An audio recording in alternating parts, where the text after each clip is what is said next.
What is going on, YouTube? What is going on? Welcome to another Call on Tyrone. How's everybody doing tonight? I got two special guests with me. I got the franchise Dawn on with me, and I got Vlad. How you guys doing tonight? Not too bad. A little busy today, but everything going pretty good. How about yourself? Going good. I'm doing good. How you doing, Dawn? Hey man, I'm here, man. What's happening? Hey, hi, everybody that's watching on everything else but YouTube. Please go to our YouTube channel at Fila Forever I Love Atlanta Sports Podcast. Please go on there and subscribe. That is where we post most of our content. And go on our Facebook and on our Instagram. It's Fila Sports Podcast. Get into today's show. I don't really want to talk about Sunday, but I guess we have to talk about Sunday. Um, I'll let Dawn go first. I'll give you let you get your spill off. Um, yo, with the game on Sunday, offense, we did not execute, and I know a lot of fans want to sit here and blame Mariota because that's the easiest thing for casual fans to do is sit there and just point fingers at the quarterback.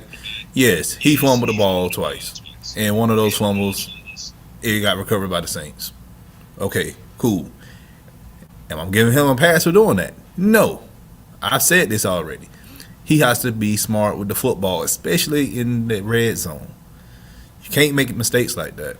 But also, if we're gonna point fingers at one person, you better start pointing fingers at other people as well, such as the false start call, such as the holding call. All right, on offense, receivers dropping passes. All right, Edwards, for instance, he dropped a touchdown pass in the end zone. All right, that could have put us up 6 more points. But hey, people forget about that. So offense, they didn't execute when we needed them to. I feel like the game plan that was written up by Arthur Smith, drawn up by Arthur Smith, I think he did a great job with the game plan. Defense side of the ball, I just feel like we got too conservative in the fourth quarter. I looked at the numbers. Yeah, we still blitzed, but we went into a zone blitz, and in my opinion, when you play zone blitz against a team, especially against a mobile quarterback, that's really not good for you. I put the blame on Pease on that. I feel like this is a lesson learned. When you up this many points, you cannot go into zone, any type of zone. You still have to play man. You still need to blitz heavily and keep that opposing quarterback off his spot so that way he won't get hot. And that's what happened with Jameis. He just got hot. So that's my take on it. I don't want to spend that much time on it. Yeah, for me, actually, I'll let you go first because I feel like mine's gonna be long. So I'll let you go first, Vlad. Um, I guess the best way I can really describe this game is it's like Jekyll and Hyde, basically, right? It's like the first, 3 quarters we were good, and then you know, I don't believe in curses, but sometimes it makes you think like, what's going on here? That fourth quarter. But as far as the offense goes, like I really like what they were doing, especially using the alignments with Drake and Pitts. There was one play in particular that kind of stood out to me where they lined up both on the left side, and Pitts kind of dropped further back into coverage, and that kind of like dictated New Orleans like coverage to basically drop with him, and then Drake kind of like cut to the right, like over the middle, and it was just like it was a beautiful catch. It was one of his better catches of the day. I mean, kid came out with 74 yards. Can't really ask more from a rookie, especially for the first game. So he was balling. Uh, then there was certain, like especially like on the goal line, when Mariota kind of dropped back and he tried to dump it off the Frisker.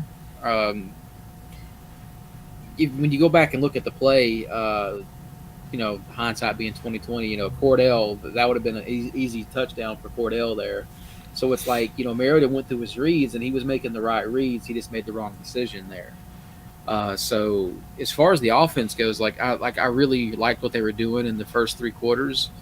Um, I think really where the game turned around is when they got a little cocky when they were up 16 points and they put the second team defensive line in there, and with Anthony Horn and the rest of them, and it was a clear passing situation, but they had their run stuffing set in there, and it kind of dumbfounded me too when they were playing that soft single high with the one safety, and you know I mean, the adage that's been basically put out there on multiple occasions. They took their foot off the gas. They could have they should have just basically stuck their foot on the throat and finished them off. But they eased off, and it was frustrating. Um, as far as the good signs on defense, on Arnold Epiketti, he looked really good. Really good. I think he got what was it? But one sack and like three pressures, which is phenomenal. And then Grady, he was wrecking, and then a lot of people want to bash Terrell, and I don't really see bad coverage by him. I'm like, the Michael Thomas touchdowns, like, but if you go back and look at that play, like Terrell had excellent coverage on both those plays. It's just Winston kind of came out with those. Like that was a beautiful, especially the shot to the corner of the end zone there. Like that couldn't have been placed by Aaron Rodgers better himself. Like that was just a dime. Like there's nothing really Terrell could have done there. So I think the defense as a whole was pretty solid. I kind of lean more towards this collapse solely on the shoulders of the coaching staff. Like I don't really see another way around it personally. All right. Do you, go ahead. Go ahead. I was gonna say, do y'all play some of that on like inexperience with these? I mean, because this is their second year coaching, so you don't know how the other person they still might have some kinks in how they coach together. So I understand what Arthur did on that 4th and 1, but I don't like what Pease did. I don't like that he went conservative and they only had 51 seconds left. I feel like he could have blitzed a lot more in that last 51 seconds than he really did. He should have just blitzed the entire game. Don't change your game plan up if it's working. But I seen somebody in the chat said something on the lines of Tyler Algieri why he didn't suit up. He said it in the press conference, like he went heavy. Now, let me explain this further to everybody. Why he chose his game plan to have more tight ends than running backs. You got to look at the defense we played against. We played against the New Orleans Saints. If you know anything about the Saints, their run defense has been top 3 for the past few years. All right. Now, also their secondary is good. All right. We got to get credit. We got to get credit where credit's due, you guys. I understand that we hate the Saints, all that. But you can't be disrespectful against who you line up against. All right, you have to respect what do they bring to the table, so that way you have a good chance of beating them.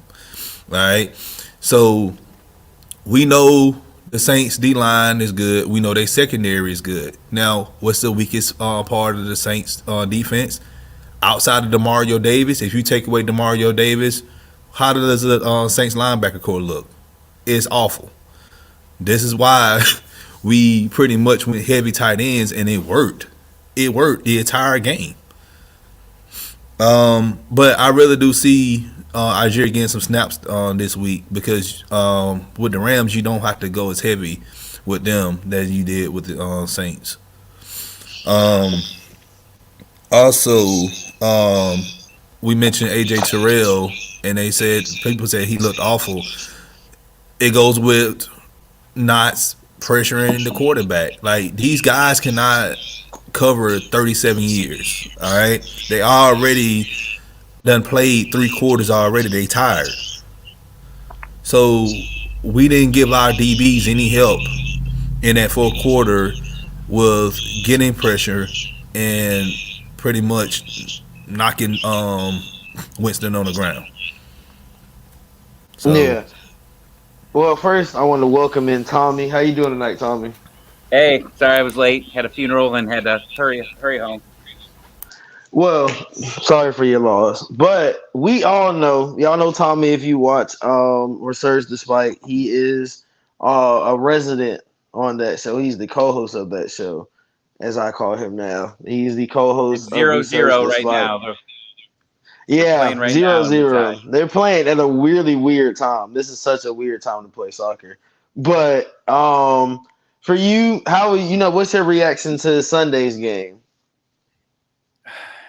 I told myself when this season started, we're going into this season with limited salary cap space, and I didn't know what to expect. Mariota, I've watched him his entire career. I'm an Oregon Ducks fan. Yes, Georgia killed Oregon, so I get it, Tyrone. You don't have to throw that in my face. We know what happened there, but I didn't know what we were going to get. I had low expectations. I more wanted to focus on individual talent, um, especially the young people and some of these guys on these 1 year contracts to see if they improve. And then, Drake London and Kyle Pitts were my big guys that I wanted to just see them get open, see them get involved in the play, and then what happens? We're looking really good. We're putting a lot of pressure on Winston, specifically in the first half. It's exciting, and then there's just some small things that just went wrong. The Mariota fumble where he didn't slide. I thought he was smarter than that. But then, yeah, we kind of got away from the game plan on the defense, and you don't know if it's because it's the first game and some of these guys are tired.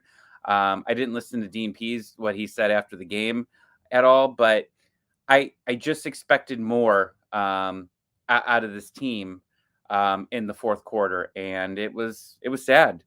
Um, but I would say individually, I love Drake London so far. I love everything that he's done. He was getting open. He was making some nice runs. My concern were Kyle Pitts. Like, he just didn't seem like he was part of the game plan. I know that he was being covered, but I don't know if they were just being too safe, and he didn't want to, force some throws into him. But that was disappointing to me. I want to Um, go ahead. I want to go Go ahead and ahead. add about the Kyle Pitts. He was targeted, but the issue is you have.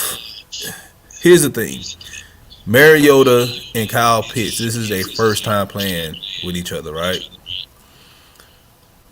Like Yeah. we don't Well, want to playing a force the real game, ball. yeah. Yeah, they don't have chemistry yet to just be forcing passes like that. Now we seen in the past Matt Ryan, forcing the ball to Julio, and 85% of those times it worked. But you got to build that chemistry with your receivers. The quarterback got to build that chemistry with the receivers to make those passes like that. Far as London go, I love what I seen with London. I went back and I watched tape. Man, he reminded me so much of TJ Houshmandzadeh from back in the day. I don't know if y'all remember him. He played for the Bengals, but Yeah. he looked really good. And I'm not even just talking about just catching passes and running routes. I'm talking about blocking in the run game. I don't know if y'all went back and looked at tape. But I think that's what you.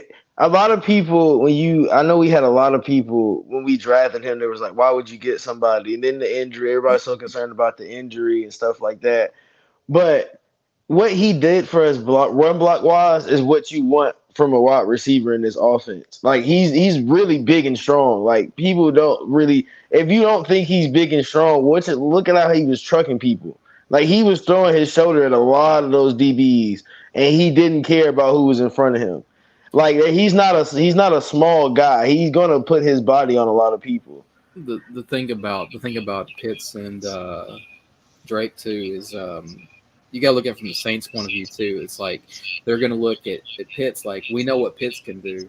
You know, London's unproven right now, so like their coverage is more dictated towards Pitts, which then gave Drake London more of the opportunities to actually make these plays. So it's kind of forming into this like pick your poison kind of backfield with these receivers, where it's like you can't double cover Drake and Pitts. You got to pick which one. So once Drake starts to really show the league that he's legit, teams are going to have a really big decision to make. Who do we double here? Do we double Pitts? Do we double Drake? Like, it's going to be a conundrum. But as far as Pitts' targets, he did. I think he got 7 targets along. I think Drake got 7 also for the game. And as far as Drake's like rookie numbers, like he's on pace. Like if he can keep this up, like have like 1,100 yards this season, which would be phenomenal for a rookie. One thing I wanted to shout out too is, or one question I wanted to bring up is, when you look at the offensive line we had this week, I think we only gave up 1 pressure the whole game. It was literally the highest in the league. Buffalo was number 2 with 2 pressures for their first game. And my question is, do you think this is a result of having a more mobile a quarterback like Mariota to get outside the pocket, to buy more time for the line, or do you think the line itself is just that improved? I'm gonna say this, and I'm gonna play devil's advocate. Do we really got to worry about receivers getting targeted that much if the run game's working? Yeah, that's the very thing. true. The That run is very game looked true. so beautiful on Sunday. It really did. Oh man, I had a tear in my eye. Cordell, look, somebody put a tweet out, and it was like, it's funny. Cordell Patterson found out he's one of the league's best running back in his 30s, and I said that's very true. Like he really just had a career evolution in his 30s, and now he looked.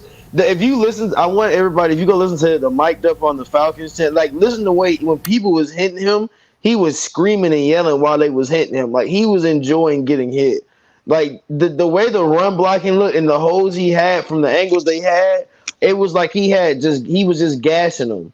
It was so beautiful. Like the O line, and this gets into the O line. The O line looked beautiful. Like they did what they were supposed to do, and Arthur Smith went heavy with tight ends, and it made a difference because we had really good we could run to the outside and we could run inside as well. And it really made us look a lot better. And I don't really the passing game is gonna open up a lot more. And to touch on what you said about Drake London, I think you said he had 74 yards this game. If he had 74 yards every game he played this year, he end up with 1,000 yards, 1,258 yards. That's if he had 74 yards every game.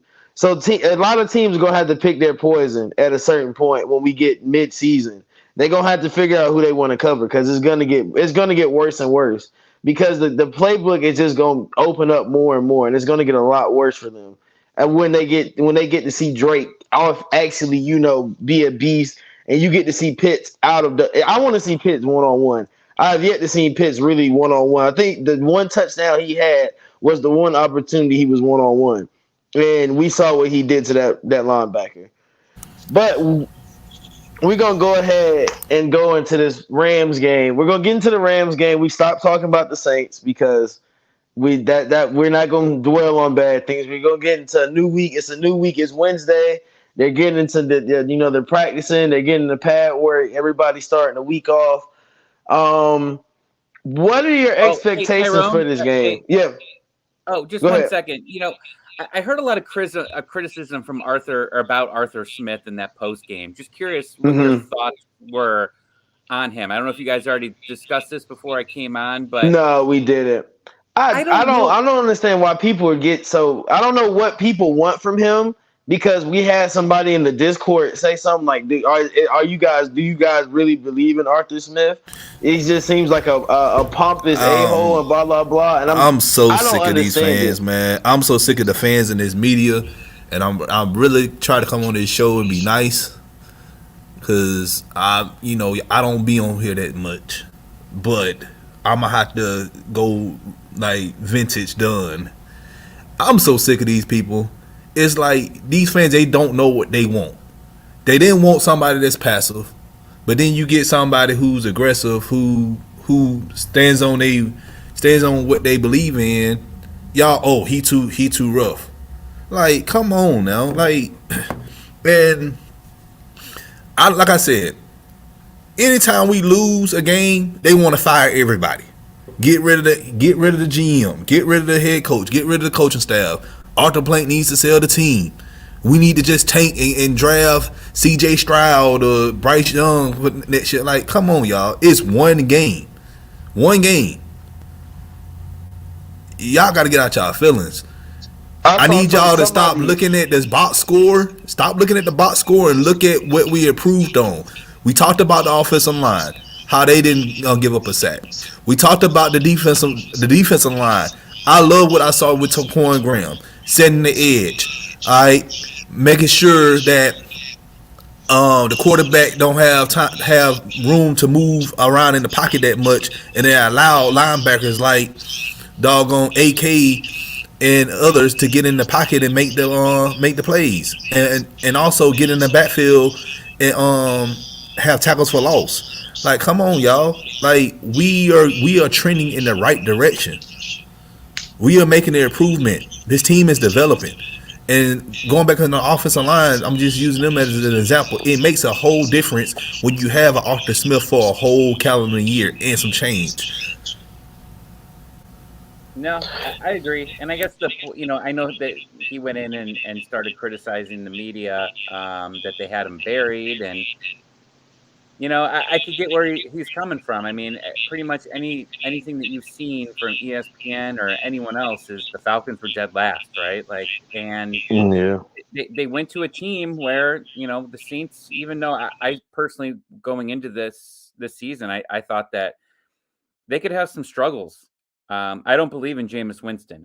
I haven't since college, and I still don't. We took them to the limit, and a lot of this stuff can be cleaned up next week, and hopefully that's not an issue going forward. I don't know. I don't know how I feel about it in general. I've seen some weird, I guess tweets about Arthur Smith. I like what he has brung so far to this team, and I know he's frustrated. And what else? What else are you going to say here? You're going in to a room where the joke is we blow leads, right? So what's he going to say? He can't say anything to win. He can't say anything to lose. And to say we don't care. Like, obviously the team cares, and obviously Arthur Smith cares. If he didn't, he's not going to be here next year. So I don't know. It was a trending topic on Sunday, and I didn't watch it live, obviously. But then when I went back and watched it later, I guess I didn't see what was the big deal about it. Vlad, you have any opinions on it? I think people are making a big mess out of nothing.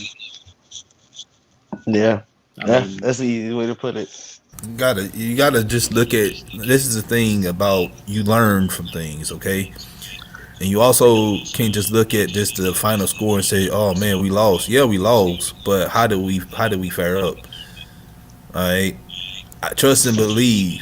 I did not think that we was gonna go in this game and dominate, especially on the defensive side of the ball, like we did. Yeah, Like we played like really well. It just situational play calling. You get better at time. You get better with experience, and like I said, with their inexperience, and they get better. I'm not So, mistaken. but Sorry, go ahead, Vlad. No, you're good. Go ahead. Go ahead, Vlad. Well, as far as the first three quarters go, I mean, if you look at the statistics of it, I mean, we were like a top 10 team, like in multiple categories. If you just look at the first three quarters, fourth quarter it kind of tanked everything, but like y'all were saying, like there's a lot of good signs here. Like there's a lot of things to show you that this team's headed in the right direction. I mean, like There's more positives than negatives in my mind. There's a lot more positive than negatives. And that's all you can really ask about this season. I mean, we literally have a historic dead cap right now, like the most in NFL history. But that's why I tell people this season you just have to focus on like the good signs. There's going to be negative, there's going to be bad, but there's a lot more good than bad, and you got to look at that. Now, if we continue to blow leads, if this continues to be a trend, then I get nervous. Then I do a little bit because there's some things definitely you could change in that fourth quarter of how you could have handled that better. So I want to make at some point, every team's going to blow leads. It happens, but we have a history of it, and we got to change that trend. And we need to change that trend sooner than later because you're going to be getting better. You're going to get all this dead cap space. You're going to be able to get some real quality free agents. We have been shopping at Walmart for way too long, and this is, I'm a Matt Ryan guy. Loved Matt Ryan forever. He's behind me on my wall here. But we took the dead cap space this year, and like as sad as it was to see Matt go, you are now seeing the light at the end of the tunnel. You're seeing that cap space open up. Yes, we've had some high draft picks. We're getting some very young players with Terrell, Pitts, London. Like you're getting the pieces here. And you're going to get this cap space, and I don't know. I don't know what the season's going to be. I still expect us to get a very decent draft pick this year. The only other thing I want to see by the end of this year is I need Ritter to get some opportunities because you could go into the end of the year with the choice of quite a few good quarterbacks available to you at that pick, and I want to know, can I go sell this draft pick for a ton? I am rooting for every top quarterback. I hate Ohio State. I hate Alabama, but I want their I was gonna stock to say that's rise nuts. through the That is roof. nuts. I'm gonna be honest with you. There's no quarterback in this upcoming draft that I'll take a chance on. I will stick with Ritter, even if he doesn't play a snap this season, and it's fine. We just got to see what Marcus can do. He Yeah. deserves the opportunity to try to sail this ship in the right direction. But far as everybody complaining about the blown lead, could have been worse. It could have been the Cowboys. They only scored 3 points. There's so many teams out there that pretty much went out there and got flat out embarrassed and didn't do anything on offense and couldn't stop other teams from scoring. So you got to look at Yeah. things half glass full instead of half glass empty. See, that's the thing about this season is there's certain things that you want to see, and the win and loss record, in my opinion, is kind of irrelevant. Like Tommy was saying, like you want to see them handle business in the fourth quarter, make sure that's not a habit to blow these leads. You want to see what you have in Ritter. You want to see where these new starters like Walker can he cover an entire season? Can uh, what's Drake London going to look like over a season? How's the offense and defense as a whole going to look? There's a lot of things that you want to look at within this season that's a little bit more important than a win loss. Like grant you want to win as many games as possible, but you know we all knew when we were going into the season what kind of season it was going to be. We had an idea, so don't get so hung up on the win loss. Look a little deeper than that. Yeah. I want to go ahead. Don has to leave, so let's go ahead. Don get his outro. Let's talk about. Let you go ahead and give your Ram spill and let you get you're going away. All right, so Falcons travel to the West Coast to play the defending champions, the Los Angeles Rams. I'm not making a prediction of this game, but I will say this. I really feel like our offensive line is going to show up. Aaron Donald, I really don't feel like he's going to be that much of a factor in the game. I really think they're going to end up taking him away, and they're going to have to force. We're going to force their DBs to actually cover our receivers and Kyle Pitts. So I see a great dominant game for our offensive line. I can very well see Tyler Algier getting some snaps. At running back, let's see how he plays this Sunday. Defense wise, I really feel like we can get a couple of sacks out of this game because I'm gonna be honest with you. Grady Jarrett, man, he dominated Ryan Ramczyk, an all-pro tackle, all right, for the Saints. And who does the Rams have at left tackle? I forgot his name.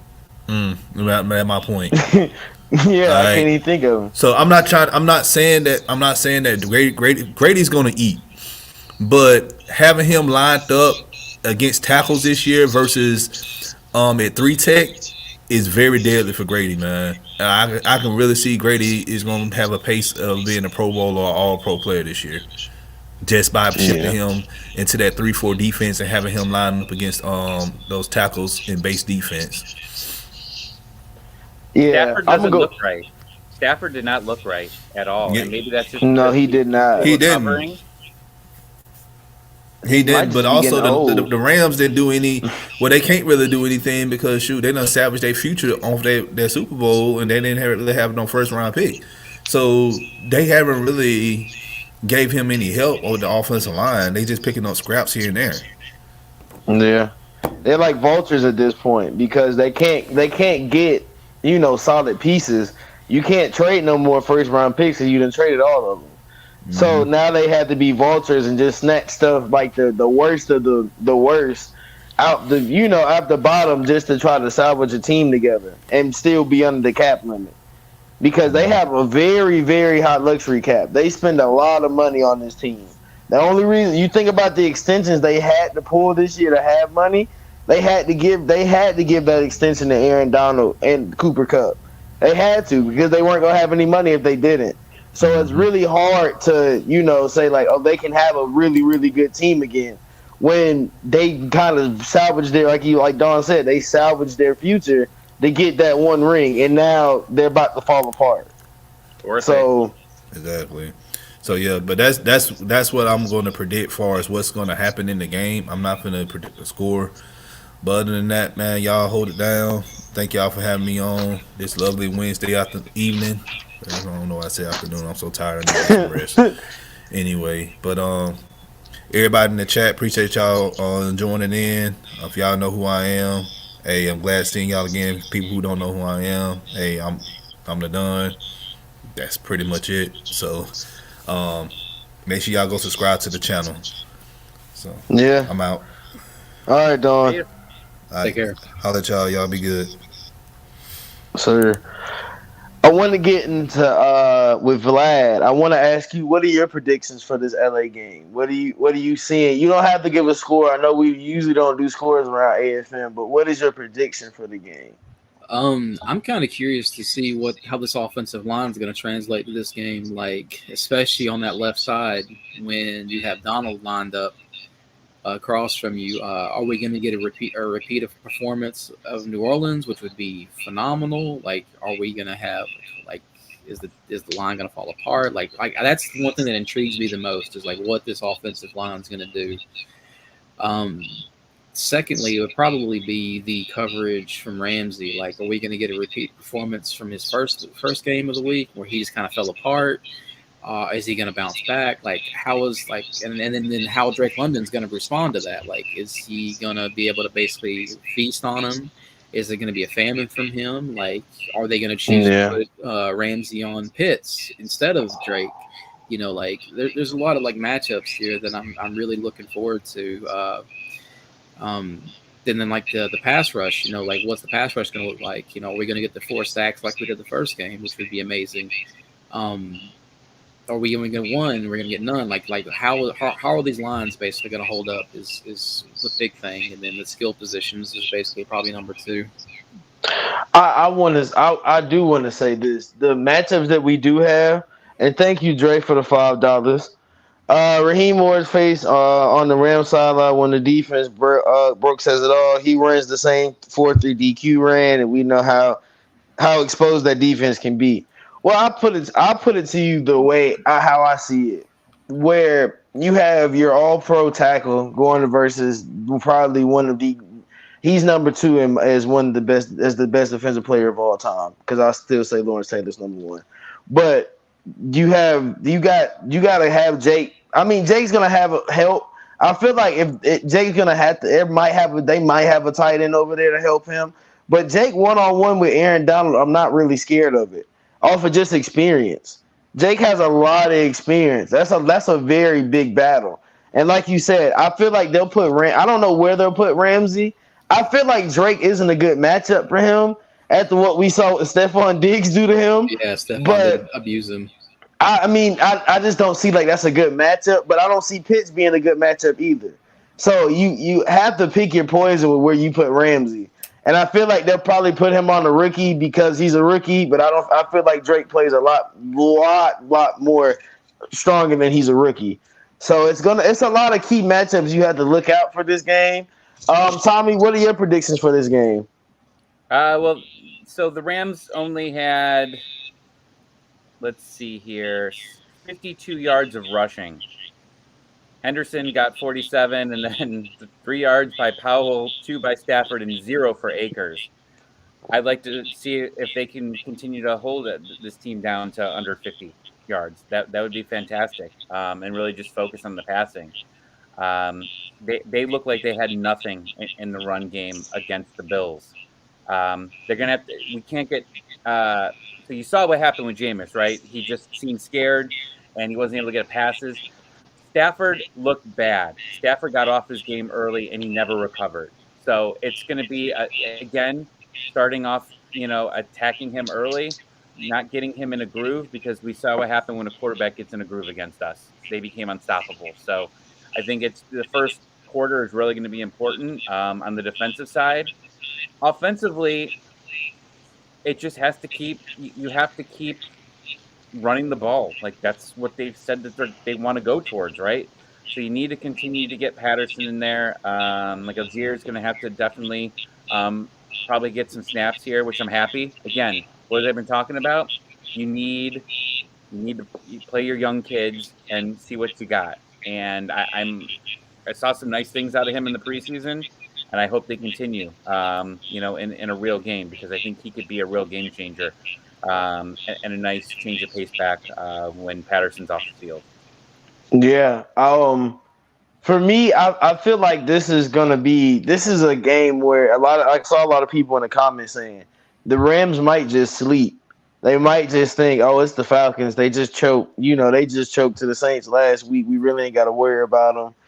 And we go out there and just dominate them. If you think about what happened last time we went to LA and what we did to them, I mean, it was a bad game. Remember what Vic Beasley did.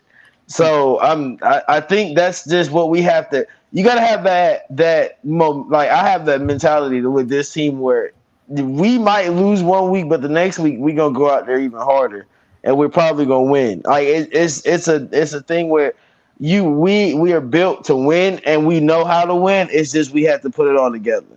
And I think that last game it kind of collapsed on us, but this week we got to know how to put it all together and win. And that's kind of what I want to see. I want us to win. I know it's only been a week, but from your expectations from before kickoff, 12:55 on Sunday to right now, have your expectations changed of this team? I said we were what did I think in the preseason I said we were a 10-win team, a sneaky 10-win team, and I think I stick with that. I think we're still a sneaky 10-win team where we'll win some games where people be like, how did the Falcons win that game? The way the Bengals look doesn't really scare me. The way Seattle looked, it doesn't really scare me. So I mean, we got a couple of games coming up on the schedule where it really they didn't change my expectations where we're gonna be really good. It's gonna be where people are gonna be surprised that we're the way we play. For you, Vlad. Honestly, I'm not even sure. I never really did a prediction for the season. Like I was saying, I'm not really too much worried with the wins and losses to this point. I just want to see like progression, like is the ship being like sailed in the right direction. And so far, I really like what I'm seeing. So I'm more kind of there at the moment than I'm really even worried about like wins and losses. It's like if we win, cool, but it's like I want to see progression every single week. You know what I mean? Like being built upon last week and then so forth. Yeah. And we're gonna kind of wind down right there.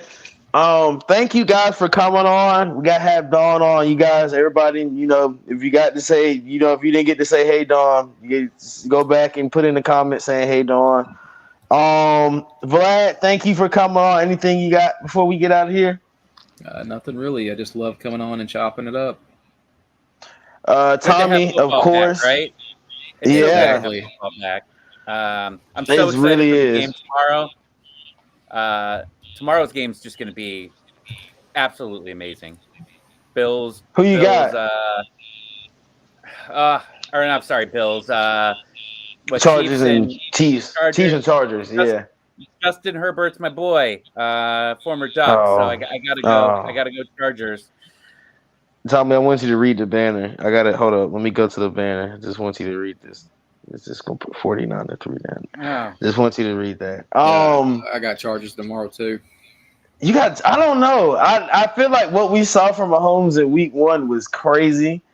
I think that was. I mean, he played phenomenal. He might be back to what Mahomes was before the toe surgery, the toe injury. And I think that's scary. If he's back to that Mahomes, I think that like he's MVP Mahomes again. I think that's pretty scary. But yeah. I So, think. Go go ahead. ahead. Sorry, I was just gonna say, I was talking to some friends about this the other day, and the AFC is so scary right now. They have so much talent, The and you don't stack. even have Deshaun Watson playing yet, right? Like he's not even there. And you look at some of these other young talents that they have coming up, and the NFC. Tom Brady's going to retire one day, I promise. The NFC could be wide open for quite some time Yeah. in the future. So we got to get our stuff together quick in the next couple of years, because I think there's a truly a good opportunity here as a young team that's coming up with a ton of cap space, that we could really make a huge point. Like, I'm not even worried about a draft pick this year. It would be nice for a high draft pick, but I don't even care. That cap space and then good drafting at wherever we're going to be is going to be just fine. Like, but we are heading in the right direction. My main thing is just I don't even know what the wording is here that I'm looking for. The stability of this franchise, and how we blew a lead. It is what it is. But we got to change to a winning mentality quick. Got a lot of young players here. We want good players to come here next year. So that mentality has got to start sooner than later. Yeah, I think we gotta win this game. It's a we gotta. I feel like we gotta win, but it's not like I feel like this season is not a like I want to win game. I want to win every game we play. I need us to win every game we play, but I need us to be competitive in a lot of them. Even if we don't win, I need you to be competitive. I need you to be in the game. I don't want us to be getting blown out every game because we're tanking. I need you to be. I need games like Sunday. I don't need the fourth quarter. I need the first 3 quarters. I need that every Sunday. And I needed to go into the fourth quarter. That's what I want this team to look like. Because the way we look versus the Saints and the way we can look versus the Rams, what the Bills did to the Rams made the Bills look like the best team in the NFL. Let's be honest. Everybody after week 1, everybody was like, oh, the Bills might be the best team in the NFL this year. I said that before the preseason. They probably are. Yeah. So I mean, what it is like, it looks now. You got to think we could be if we beat the. I mean, we beat the Rams again. It's gonna look if we beat the Rams and we beat them. I feel like it's not gonna be a blowout. I'll say it's not gonna be a blowout, but I feel like it'll be a game where at the end you'll see like the Falcons kind of pull away. I feel like we'll pull away towards the end. I feel like it's gonna be really competitive, and I feel like we're gonna wear them down with that run game. I think CP being as physical as he is, and with the way they play, yeah. But we're gonna go ahead and get out of here. Mad Mike is coming on in a couple of minutes, so we're gonna go ahead and get off the channel so he can come on. Thank you guys for coming on. Thank you, Tommy. Thank you, Vlad. If you have any questions or comments, you know where you can get me at Call on Tyrone ATL on Twitter. So make sure you follow me on there. Make sure you follow the Feeder Instagram at Feeder Sports Podcast. It's all together. Make sure you subscribe to the YouTube channel Forever I Love Atlanta Sports Podcast on YouTube.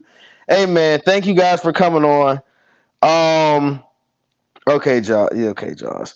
We gonna go ahead and get out of here. Anything else, guys? No. Let's go Atlanta United. Oh yeah, and United. What's the score? Are we tied still 0-0? Still 0-0. Okay, thank God. We gonna get out of here. Peace.